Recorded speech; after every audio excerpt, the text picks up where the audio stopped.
Assalamualaikum warahmatullahi wabarakatuh. Perkenalkan, nama saya Mila Alif Datul Arifah, kelas A8 PJJ PAI IAIN Syekh Nurjati Cirebon.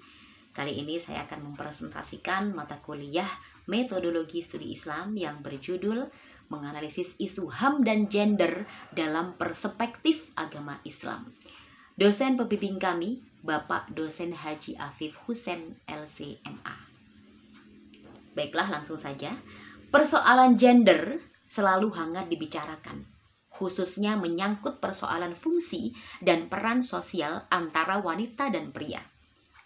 Sebagai agama universal, Islam menjembatani persamaan fungsi dan peran sosial tersebut. Kesetaraan fungsi dan peran laki-laki dan perempuan merupakan bagian dari nilai-nilai ilahiyah, dan nilai-nilai esensial tersebut merupakan hikmah adanya kesetaraan gender. Pembicaraan mengenai isu gender sudah banyak dikumandangkan, baik di kalangan umum maupun di kalangan akademisi khususnya di Indonesia. Fokus pembicaraan ada yang bersifat umum, terutama menyangkut hak-hak dan pemberdayaan perempuan. Dalam Islam juga diperbincangkan tentang hal tersebut. Islam adalah doktrin atau ajaran dasar yang menjadi pedoman hidup bagi manusia. Syariat Islam dalam berbagai aspeknya mengandung hikmah yang sangat dalam bagi manusia. Salah satu aspek yang dimaksud adalah hikmah dari adanya kesetaraan gender antara laki-laki dan perempuan.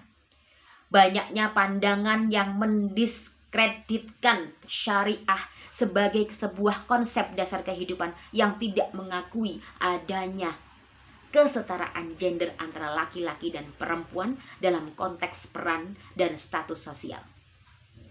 Pandangan ini menjadi anti klimaks dari kurangnya kajian mendalam terhadap doktrin syariah.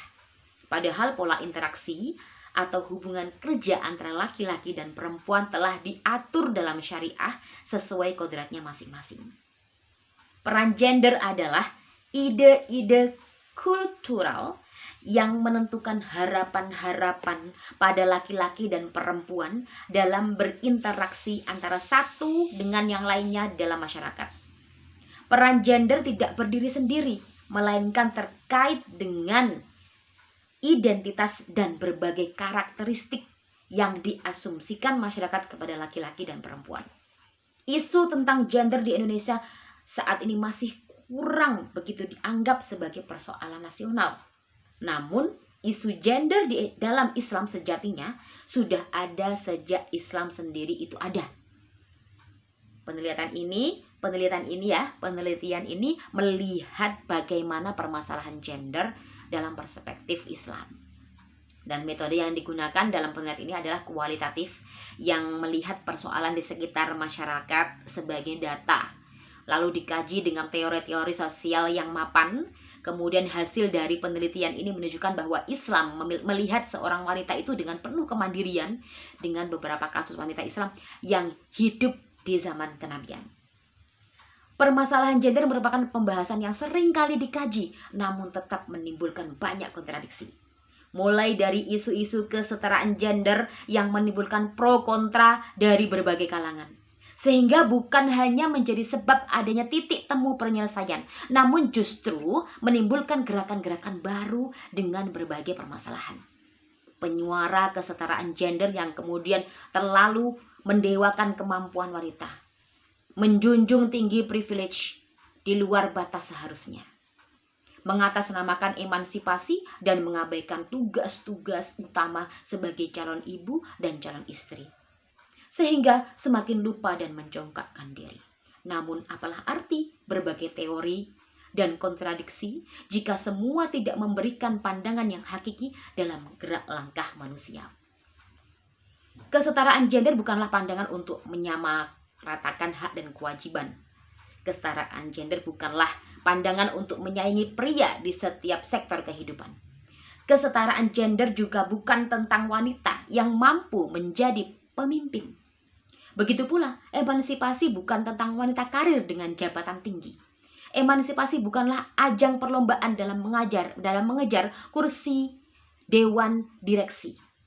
Emansipasi pula bukan teori di mana wanita bisa mewakili atau justru menggantikan semua tugas laki-laki.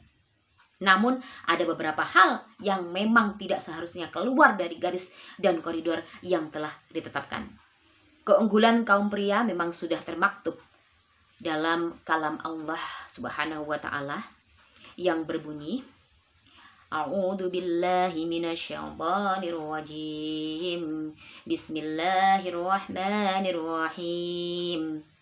Ar-rijalu qawwamuna 'alan nisa'i bima faddalallahu ba'dahum 'ala ba'd. Bima faddalallahu ba'dahum 'ala ba'din wa bima anfaqu min amwalihim. فالصالحات قانتات حافظات للغيب بما حفظ الله واللاتي تخافون نشوزهن فعظوهن واهجروهن في المضاجع واضربوهن فإن أطعنكم فلا تبغوا عليهن سبيلا Innallaha kana 'aliyan kabira. Surah An-Nisa ayat 34. Yang artinya, kaum laki-laki itu adalah pemimpin bagi kaum wanita. Oleh karena itu, Allah telah melebihkan kebahagiaan sebagian mereka laki-laki atas sebagian yang lain wanita, dan karena mereka laki-laki telah menafkahkan sebagian dari harta mereka. Sebab itu, maka wanita yang soleh ialah yang taat kepada Allah lagi memelihara diri ketika suaminya tidak ada.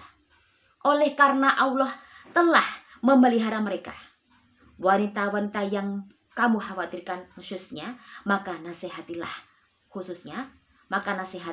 mereka dan pisahkanlah mereka di tempat tidur mereka dan pukullah mereka.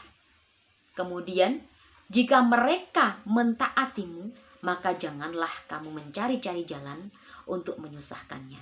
Sesungguhnya Allah Maha Tinggi lagi Maha Besar. Dari ayat di atas, ada kalangan salafus soleh dan mayoritas beberapa kitab tafsir seperti tafsir Ibnu Katsir dan lain-lain menjelaskan secara detail tentang kewajiban atau keunggulan qawwamah dari laki-laki terhadap wanita, yang dalam hal ini memang menyebutkan beberapa sisi keunggulan dan peran laki-laki sebagai pemimpin dan kepala rumah tangga. Pendapat ini dipertegas dengan ayat lain dan hadis-hadis yang lain. Namun tak satu pun dari pendapat mereka yang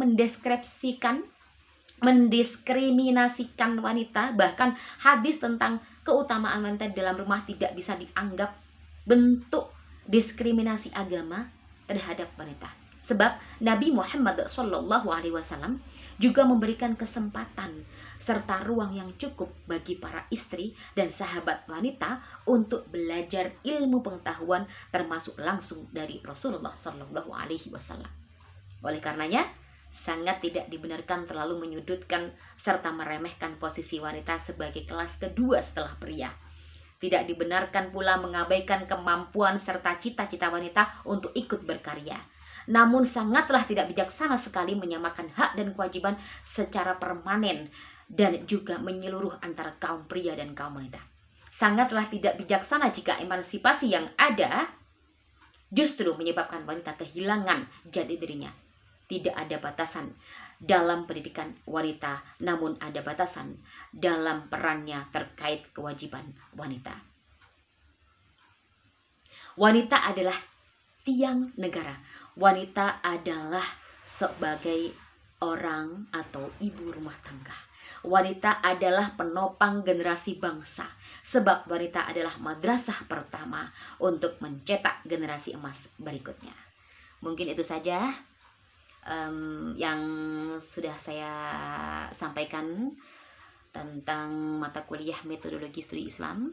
Kalau banyak kesalahan dalam melantunkan ayat-ayat suci Al-Quran, mulai dari kalam Allah yang dari surat An-Nisa ayat 34 tadi, beserta artinya jika ada yang kurang ataupun ada yang masih belum lengkap, saya mohon maaf yang sebesar-besarnya. Wallahul muwaffiq ila aqwamit thoriq. Wassalamualaikum warahmatullahi wabarakatuh.